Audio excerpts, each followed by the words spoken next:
बोलो गणेश भगवान की जय। बुधवार व्रत कथा। एक समय की बात है कि साहूकार अपनी पत्नी को लाने के लिए अपने ससुराल गया। कुछ दिन रहने के बाद उसने अपनी पत्नी के साथ अपने घर आने की सोची। दुर्भाग्य से उस दिन बुधवार का दिन था। लड़की के परिवार वालों ने कहा कि आज बुधवार का दिन है, जो कि किसी कार्य हेतु शुभ नहीं माना जाता है, इसलिए आज तुम मत जाओ। किंतु साहूकार ने किसी एक की न मानी और पत्नी समेत अपने ससुराल को घर प्रस्थान कर दिया। रास्ते में साहूकार की पत्नी को प्यास लगी। उसने साहूकार से कहा। साहूकार ने कहा, तुम बैलगाड़ी में ही बैठे रहो, मैं पानी लेकर आता हूँ। जब वो पानी लेकर आया तो उसने देखा कि उसकी शक्ल का एक आदमी उसकी पत्नी के साथ बैठा है। तब उसने जाकर उस पुरुष से पूछा कि तुम कौन हो? तब उसने कहा, मैं साहूकार हूँ। और फिर दोनों के बीच में झगड़ा शुरू हो गया और वहाँ के लोग और कुछ सिपाही आ गए, जिन्होंने एक स्त्री से पूछा, तुम्हारा पति कौन है? तब वो इसका उत्तर न दे सकी और साहूकार अपने मन में कहने लगा कि ये प्रभु, ये कैसी लीला है। तब आकाशवाणी हुई और बोली, मूर्ख, आज तो बुधवार का दिन था, तब भी तूने आज ही गमन किया। ये सब भगवान बुद्ध देव के प्रकोप से हो रहा है, वो तुझसे रूठे हुए हैं। तब साहूकार ने भगवान बुद्ध देव से क्षमा याचना की।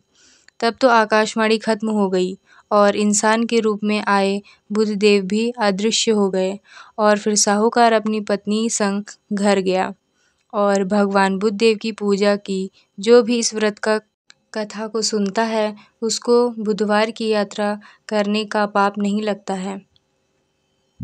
समतापुर नगर में मधुसूदन नामक का एक व्यक्ति रहता था। वह बहुत धनवान था।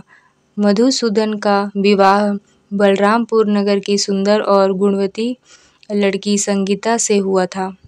एक बार मधुसूदन अपनी पत्नी को लेने बुधवार के दिन बलरामपुर गया।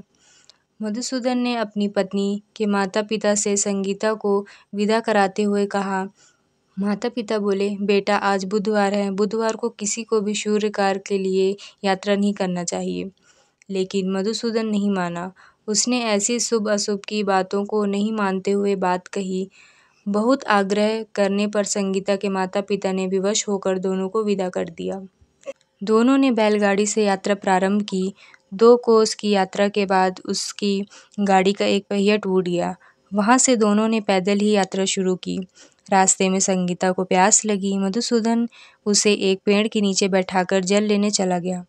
थोड़ी देर बाद जब मधुसूदन कहीं से जल लेकर वापस आया तो वह बुरी तरह हैरान हो उठा, क्योंकि उसकी पत्नी के पास उसकी ही शक्ल सूरत का एक दूसरा व्यक्ति बैठा हुआ था। संगीता भी मधुसूदन को देखकर हैरान रह गई। वह दोनों में कोई अंतर नहीं कर पाई। मधुसूदन ने उस व्यक्ति से पूछा, तुम कौन हो और मेरी पत्नी के पास क्यों बैठे हो? मधुसूदन की बात सुनकर उस व्यक्ति ने कहा, अरे भाई, यह मेरी पत्नी संगीता है। मैं अपनी पत्नी को ससुराल से विदा कर लाया हूँ। लेकिन तुम कौन हो जो मुझसे ऐसा प्रश्न कर रहे हो?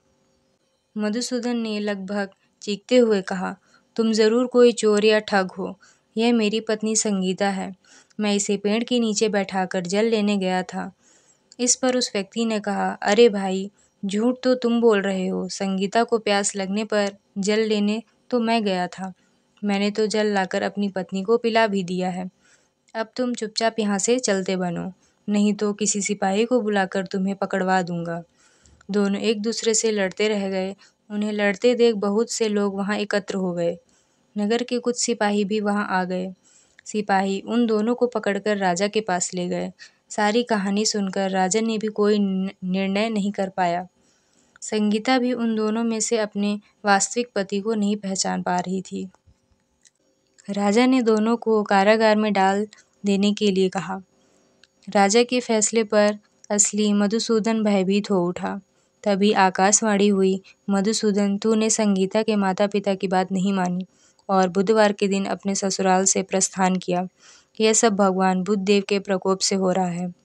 मधुसूदन ने भगवान बुद्ध देव से प्रार्थना की कि हे भगवान बुद्ध देव, मुझे क्षमा दीजिए। मुझसे बहुत बड़ी भूल हो गई। भविष्य में अब कभी बुधवार के दिन यात्रा नहीं करूँगा और सदैव बुधवार को आपका व्रत किया करूँगा। मधुसूदन के प्रार्थना करने से भगवान बुद्धदेव ने उसे क्षमा कर दिया। तभी दूसरा व्यक्ति राजा के सामने से गायब हो गया। राजा और दूसरे लोग इस चमत्कार को देखते हैरान हो गए। भगवान बुद्धदेव की इस अनुकंपा से राजा ने मधुसूदन और उसकी पत्नी को सम्मानपूर्वक विदा किया। कुछ देर चलते रास्ते में उन्हें बैलगाड़ी मिल गई। बैलगाड़ी का टूटा हुआ पहिया भी जुड़ा हुआ था। दोनों उस पर बैठ के समतापुर की ओर चल दिए। मधुसूदन और उसकी पत्नी संगीता दोनों बुधवार को व्रत करते हुए आनंदपूर्वक जीवन यापन करने लगे। भगवान बुद्धदेव की अनुकंपा से उनके घर में धन संपत्ति की वर्षा होने लगी। जल्द ही उनके जीवन में खुशियां ही खुशियां भर गई। बुधवार का व्रत करने से स्त्री पुरुषों के जीवन में सभी मंगल कामनाएं पूरी होती हैं और व्रत करने वाले को बुधवार के दिन किसी आवश्यक काम से यात्रा करने पर भी कोई कष्ट भी नहीं होता है। तो बोलिए गणेश भगवान की जय।